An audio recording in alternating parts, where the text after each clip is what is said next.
programa de hoje, uma atração quase internacional. Meu celular foi de 13, Emílio, foi de... A moça praticamente já é paulistana, meu. Não acredite que você vai naquela merda daquele programa pra dar engajamento pra eles. Vai ser muito engraçada. Ela que foi eleita vereadora pela Terra da Garoa, a cubana mais brasileira de todos os tempos, Zoe Martinez. Fala, Zoe. Aí está a Zoe, nossa querida Zoe. Quanto tempo? Que trabalhou aqui na programação da Jovem Pan também.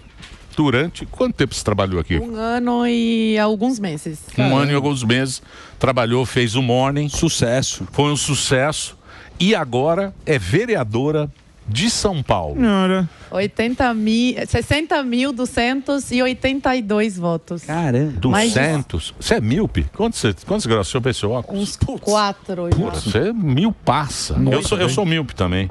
Eu fiz a cirurgia. Olá, tudo bem? Doutor Camafeu. Doutora Darcy. Doutor Antônio. Doutor Camafeu trazendo um programa de entretenimento nessa programação com esta belíssima cubana. Doutor Camafeu. Doutor Darcy. Que nome incrível. Ué, você tem bastante miopia. É? Você usa lente? Não. Não? Eu tenho medo. É? Por quê? Ai, Deus. Não sei, vai que perco o olho. Eu não sabia que você era Eu tenho míope. TDAH. Aí vai que eu esqueço de tirar, durmo com o negócio, ou tiro e não lembro que tirei, aí começo a coçar o olho pra tirar, entendeu? Tem tudo isso. Mas eu quero fazer a cirurgia. Esperar estabilizar. Mas estou muito feliz de estar aqui. Meu. De volta. Tem o trechinho lá que eu pedi pra... Ó, tem o trechinho. A primeira vez que você apareceu aqui na Jovem Pan. Tem esse trechinho? Cadê? Homenagem. Olha lá. E sua assessora também muito linda, muito simpática. E ouvi dizer que você a trouxe de Cuba. Foi. É uma refugiada Sério, trouxe cubana. de Cuba, fugimos Olha que num porpetinha. bote Você melhorou, hein? tubarão. Melhorou, hein? Emagreci. Vai de novo. Ó, que porpetinha. Hã? Emagreci uns 15 quilos. Você tá bonita. Parabéns. Não, mas é legal, pô. Olha lá. Ó. Esse dia. Quem é que colocou ali? Fuzil, já foi uma boa Quem solução. não podia mostrar quem Não era podia ali. mostrar. Ainda tem- Olha lá, ó. A cubaninha aí, ó. Ó, 2 queixos. Deixa eu perguntar. Então você trabalhava como assessor e aí pegou gosto pela política e agora Não. não Eu pegou? comecei aos 16 anos de idade no ativismo. Aos 16 anos? Eu estava no ensino médio. Eu abri um canal no Facebook e no YouTube e eu comecei a gravar vídeos sobre Cuba. E foi aí que o Olavo de Carvalho me descobriu. O professor Olavo, Claro, olha pô. só, não sabia Porra. disso não. E aí? Ele mandou mensagem para mim, me convidando para fazer o coffee. E eu não sabia quem era ele. Quando minha professora de direita, que foi a que me incentivou a começar a gravar e escrever livros, viu a mensagem dele, ela começou a gritar. Falou, meu Deus, Olavo de Carvalho. E eu falei, tá, quem é esse? Eu não sabia Nem quem. sabia quem era. Eu não sabia quem era o Olavo. Eu tava chegando nesse mundo, assim, né, recente. E era muito nova. E aí minha professora falou, vai assistir alguns vídeos e ver quem é esse cara. Né? Um dos maiores filósofos do Brasil. E fiquei chocada. Então, entrei em contato com ele, respondi a mensagem dele, comecei o COF. Então, sou aluna até hoje do curso de filosofia do professor Olavo.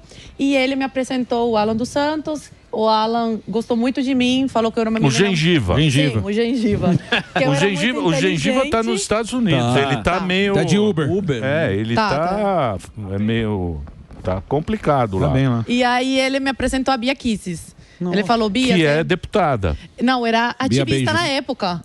Ah, ela também era ativista. E eu fui para Brasília na época da votação do impeachment da Dilma na Câmara. Caramba. E encontrei a Bia por, assim, coisa do destino mesmo, nos gramados do Congresso. Que tinha uma multidão lá assistindo a Bia é votação. procuradora, né? Ela é procuradora. Ela já tinha se aposentado. Ela estava 100% focada no ativismo. E foi aí que... eu conheci a Bia, a gente trocou contatos e nunca mais nos separamos assim. Eu falo que ela é minha madrinha na política e na vida. Foi ela que foi me guiando, porque eu era muito nova, né? Então, uma pessoa muito do bem, uma pessoa que quer o meu bem e foi sempre me ajudando a tomar as melhores decisões. Foi assim que eu me introduzi no meio do E ativismo. a Bia é muito ativa em Brasília, Muito. né? Às vezes eu sempre vejo ela Sim, ela é ativa, ela se comunica. Mas o que me impressionou é essa história que você realmente veio de Cuba, né? E a história a turma gosta de dar o pitaco, mas não sabe o que é viver lá. O que você vivenciou em Cuba antes de vir para cá? O que você viu do regime que foi uma dificuldade, assim, na sua vida? Olha, a principal coisa, eu falo que foi a separação familiar, né? Gerou muitos traumas. Minha mãe, ela veio para o Brasil e tinha 9 anos de idade.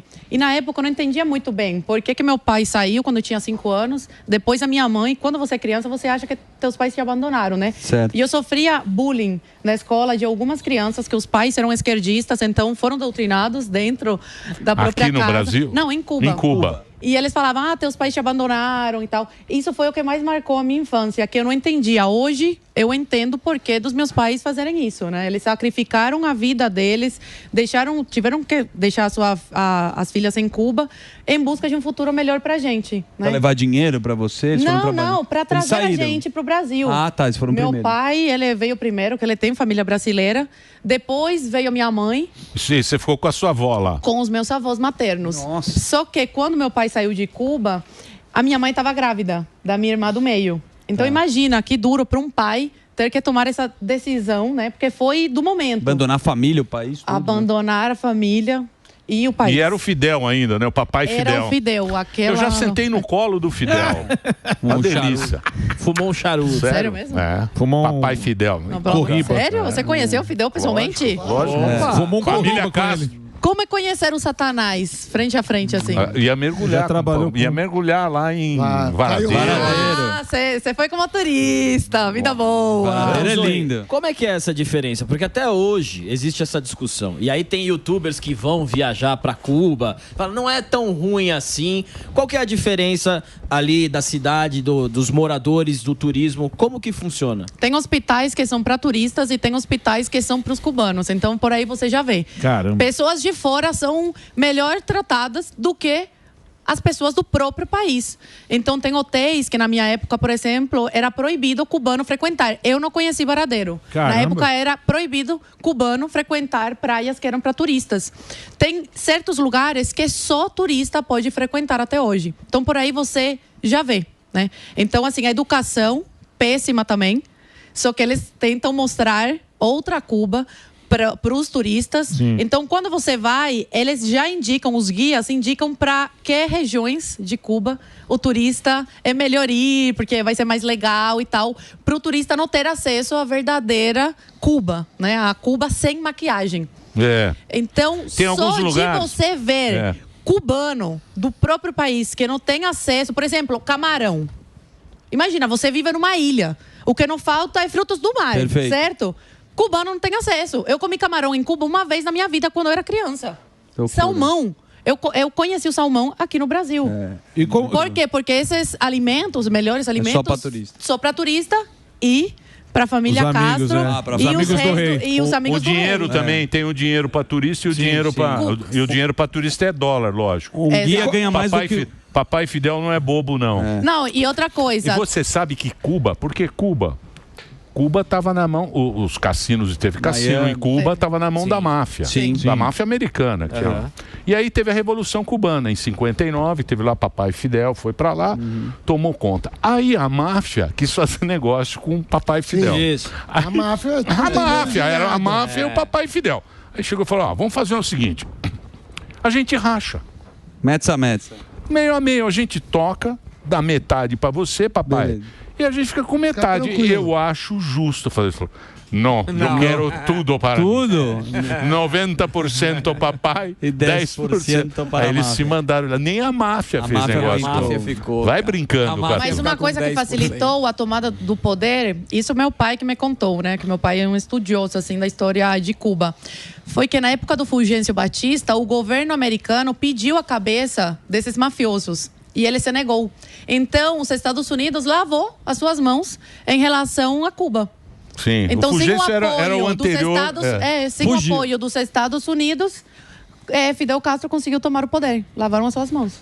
Agora, o governo americano. Como que é pra você quando você vê essa turma que muitas vezes, às vezes, nem pisou lá e fala, não, o que você vê é mentira. E você que nasceu lá, vivenciou tudo isso, como você se sente quando um cara lá do alto da Vila Madalena, que nunca pisou em Cuba, fala, não, isso é mentira, isso daí é a extrema-direita inventando sobre Cuba. Como você se sente?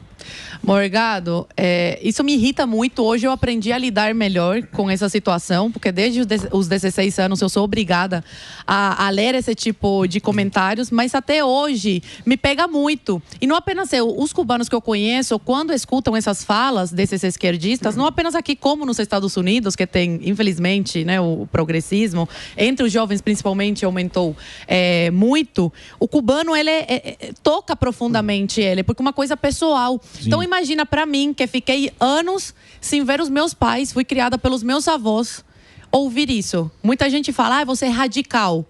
Cara, não é isso. Eu consigo conviver com esquerdistas numa boa. Uma das minhas melhores amigas é mais esquerda, que é a Paulinha Carvalho. A Paulinha. Agora, a Paulinha não é esquerdista. Não, ela é mais. Ela não é extrema esquerda. Ela não é extrema esquerda. Mas ela nunca olhou pra mim e falou: Cuba é bom. Porque ela sabe que não é. Sim. Ela não é extremista. Sim. Eu respeito aqueles esquerdistas que têm os seus ideais de mais igualdade, que é a pobreza, que é coitado dos pobres. Mas tem aqueles que me ofendem profundamente quando falam isso, porque não conhecem. Exato. E muitos deles, quando vão para Cuba, conhecem só a parte do turista. Parte boa, né? Vão para as praias boas. Não vai para casa de família, fica lá e vê a real situação. Vai com seus dólares, então compra frango, compra peixes. É outra realidade. Então vai pra lá. Se é tão bom e o Brasil é tão ruim como falam, vai pra lá, mora lá. Parece clichê, mas eles nunca... Eu não conheço um comunista brasileiro que foi morar em Cuba. Aliás, eu não conheço nenhum comunista que largou o seu país capitalista e foi morar lá. Não conheço nenhum. Agora eu conheço muitos cubanos que saíram até a nado, arriscando a sua vida. Sim. Pra chegar nos Estados Unidos. E você sabe que lá você não pode pintar a sua casa. Como assim? Não pode. Não, o Estado não deixa. Porque se você pintar a sua casa, o teu vizinho vai falar, opa, ele tá melhor que eu. Aí já, porque a desgraça... Quando você chega, a desgraça tem que ser igual. É igual para todo mundo. Tem que ser a desgraça para todo mundo. Aí a igualdade, que é a igualdade no país nivelada socialista. por baixo. Infelizmente. Isso, que é todo mundo igual, todo mundo pobre igual. Infelizmente, deixa as pessoas muito individualistas. O cubano, ele sempre foi conhecido por serem pessoas acolhedoras, pessoas que se ajudam entre elas. Mas Cuba está numa situação de déficit de tudo, que o cubano, ele pensa em si. Então, comida, você não vai dividir. Antigamente até dividiria, porque o cubano tem isso. Só que não dá, porque tem escassez de comida, não tem nem água. Semanas sem luz, energia. Sem eletricidade. Agora o avô ficou semanas sem eletricidade em casa. Caramba. Então, o cubano, ele se tornou muito individualista. Tem que pensar na própria sobrevivência. Você gosta da muito comida? Triste isso. Comida é meio arroz, feijão, frango e banana. Até hoje... Arroz, feijão, frango e banana. Banana frita. Até hoje eu tenho problema com isso. Eu faço estoque de comida e principalmente de papel higiênico. Você vai na minha casa... O Morgado tem papel higiênico. O Morgado ela tem saco. Cagona. Pior que é verdade, mas é um problema do cubano. Minha mãe também tem isso. Tem muita comida... Não tem papel higiênico, né? Não tem. Tem muita comida que acaba estragando em casa. É uma vida difícil. Só fazer um break. Fazer um break pra rede. Olha que beleza que está aqui. A Zoe Martins está aqui com a gente. Ela de branco hoje, que é vereadora, foi uma das mais votadas em São Paulo, uma das mais votadas, nossa vereadora aqui, que estamos conversando com ela, que foi nossa colega aqui na Jovem Pan. Vai lá, Reginaldinho! Aí! Havana Social Group. Você sabe quando o cara queima? É quando toca um mambo e ele faz assim com o ombrinho. Mexe o ombrinho aqui, ó. Coloca a Célia Cruz aí. Bate o pé em aba. Bom. E fala uma coisa agora, você que é uma cubana, né? Que veio lá de Cuba e agora você tem um cargo importante em São Paulo. Sim. Sua família deve estar muito orgulhosa de você e tal, né? Zoe. Meus avós, eles se emocionaram muito. Eu conversei com eles, choraram. Meus pais estão muito orgulhosos, porque não foi fácil chegar até aqui. E para uma pessoa da realidade que eu tive em Cuba, a dificuldade que foi para sair, chegar aqui, a vida de imigrante não é fácil. Então eu realmente me considero uma vencedora. Porque eu fui silenciada no meu país natal. Quando eu cheguei ao Brasil, que eu comecei a gravar vídeos, eu tive a oportunidade de trabalhar como comentarista. Imagina, no meu país é impossível isso. Aqui, no Brasil, eu fui silenciada mais uma vez. E aí agora ter a oportunidade de representar o povo paulistano, que tão bem me acolheu aqui, me deu todas as oportunidades que eu tive, é uma honra. Então eu falo que eu vou ser a voz dos paulistanos lá na Câmara Municipal. E eles falam, você fala a voz do povo. Você fala o que muitas pessoas têm vontade de falar e não tem um microfone potente para isso. Então, realmente, eu me sinto muito abençoada e eu agradeço a Deus todos os dias, porque não é fácil. Ter mais de 60 mil votos, não são votos, são pessoas. Mais de 60 mil pessoas que acreditam em mim, no meu trabalho, na minha trajetória, é uma coisa muito incrível. E eu sempre ressalto, né, que eu não cheguei aqui sozinha. Eu posso ter potencial, posso ter talento, todo mundo fala, você é talentosa, então fica mais fácil. Não, sem ter a pessoa que coloca a gente, que coloca o primeiro degrau para a gente subir, a gente não tem oportunidade de mostrar o nosso potencial. Então eu devo muito isso, eu sempre falo, Jovem Pan, a você, ao Tutinha. Não, você não tem que agradecer nada. Também. Não. Tem que ajudou muito. Não tem que agradecer nada. Isso aí é... Não, tem que agradecer sim. Tem muitas pessoas com talento, tem muitas pessoas que queriam essa oportunidade e vocês olharam para mim e me deram essa oportunidade. Não, mas tem que agradecer. Porque você é boa. Pelo seu talento, não é porque... Beleza, mas poderia passar não é batido, aqui não é casa de caridade, como diz papai. Não, mas vocês... Isso aqui não é casa de caridade. Na época, muita gente fala, nem dava para entender direito o que você falava, que você brigava, falava muito rápido. Cara, tem muita gente muito mais preparada e tal, mas vocês viram uma coisa diferente em mim. E qual foi Tinham outros veículos de comunicação, nenhum deles me ligou e me convidou para trabalhar. Vocês sim. A maior dificuldade quando você veio para cá, qual que foi? A maior dificuldade, eu acho que é deixar a minha família e os meus amigos. Que eu cheguei aqui aos 12 anos de idade. Caramba. Isso foi bem complicado. Deixar os meus amigos para trás e me adequar a uma cultura diferente, a um idioma diferente. Eu não sabia nada de português. Eu cheguei aqui sabendo 0. E na primeira prova de português eu tirei 3. Olá. Eu nunca tinha tirado isso na Tirou vida. mais que o fuzil já. Então isso me marcou muito. Aí eu comecei a me esforçar, a aprender. Eu sou muito boa de redação. Eu tirava 10 na redação do ensino médio, no ensino fundamental. Então foi isso que me marcou muito. Ter que refazer a vida. Mesmo sendo novinha, mas eu acho que para criança é um pouco mais complicado.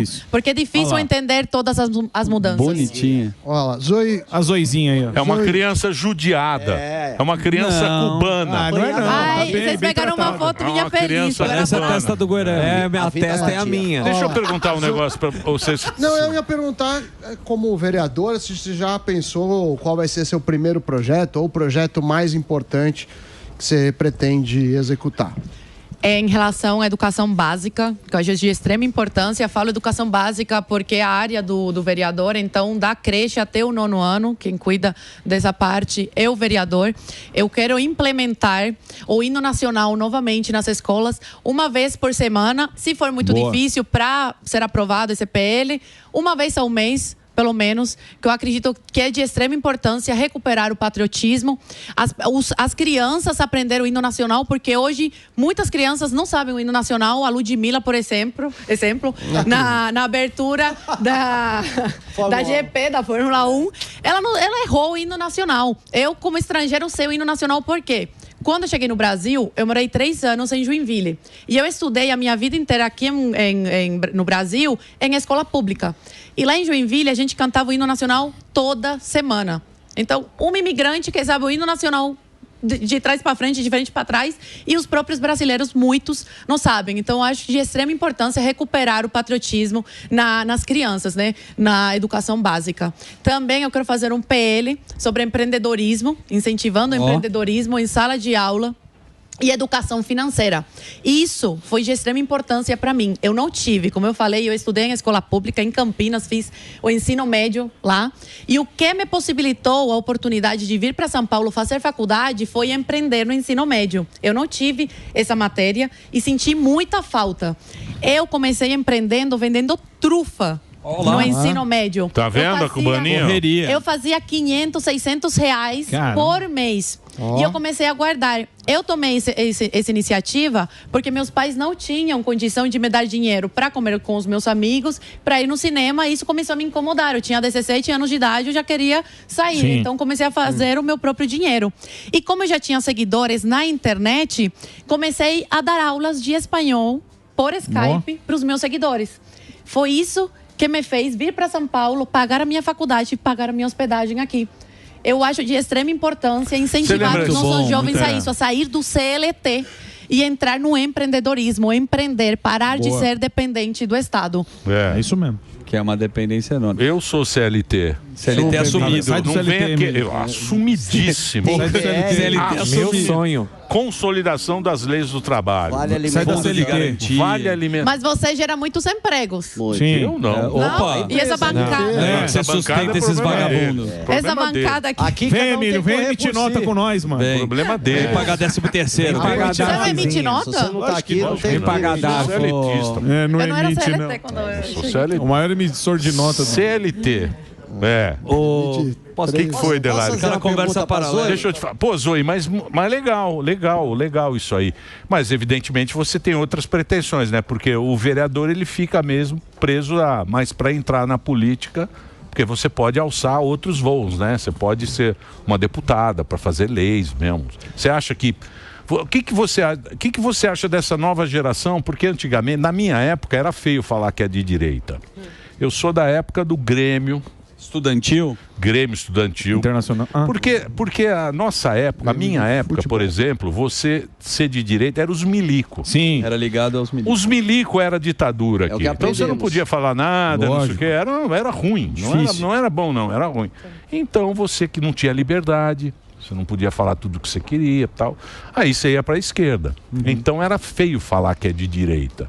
Mas passou o tempo, veio aqui essa turma da esquerda, a gente viu que não melhorou para ninguém, que o Brasil, na verdade o Brasil piorou. Opa. Né? Se você for pensar Sim, bem... pegar os dados... Se pegar o Brasil piorou. A turma também... Não, o Brasil está patina há 30 anos com esse discurso de igualdade, esse discurso da esquerda. É que os outros evoluíram e a gente ficou... Isso, a gente ficou aqui com essa conversa. Continuou no mesmo papo. Eles vão se reelegendo, falando que vão fazer pelos pobres e nunca acabam fazendo, né? E até agora é esse mesma conversa que não pega, por isso que não pega mais. Exato. Aí o cara fala, não, por que a esquerda tomou esse banho nas urnas? Porque a conversa é a mesma e nada foi feito e o povo não é bobo. Cansou. Abaixo, Rede Globo.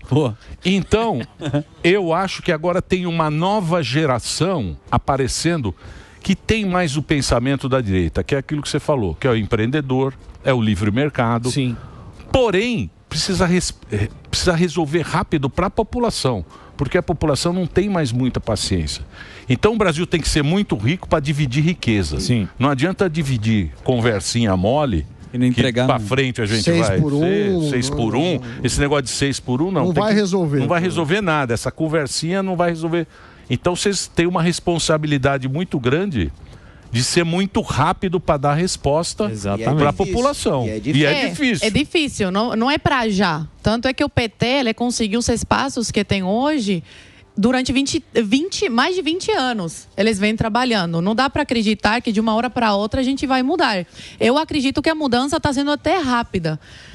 O Bolsonaro não ter se reelegido fez a direita, os brasileiros acordarem ainda mais. Então, a forma como a direita está se organizando está muito melhor, né? As estratégias, a forma como o Eduardo Bolsonaro está conduzindo a política externa do Brasil, a relação ótima que tem com o Javier Milei, com o Trump, é muito importante para trazer coisas boas para o Brasil. Eu acho que a direita, ela está se organizando melhor. Mas por isso que eu falo que a gente tem que focar no ensino básico. Porque a mentalidade do brasileiro, que já está mais crescido, vai ser difícil mudar. Tudo começa pela mentalidade do povo. Isso precisa mudar. E no ensino básico é quando as pessoas, elas começam a formar o seu caráter, né? As coisas que vão acreditar para o futuro, as coisas que vão defender.